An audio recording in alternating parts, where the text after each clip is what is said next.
Double kill. Yeah? Double kill. I feel accepted because I'm dito for them. Asan daw rin ni Sandre, ano? Pasok sa school. Ang Sando baliktad pala. Sino? Sandre. Yung pasado ito? Ay, siya nagsusulat kasi niya tuwing umaga eh. Kayo ko lang nakita.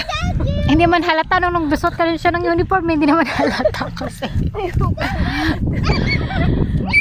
Nixon, di mo tinitingnan ng kapatid mo? Di mo tinitingnan ng suot ng kapatid mo? Siya nagsusuot yan eh. Nakita in order po. Yan. Idea. Ah, sorted din siya. Sorted. Sa Sabado pang deliver. Once lang sila nag-deliver sa inyo. Sure. 300 lang yan. Pero maliit siguro yan.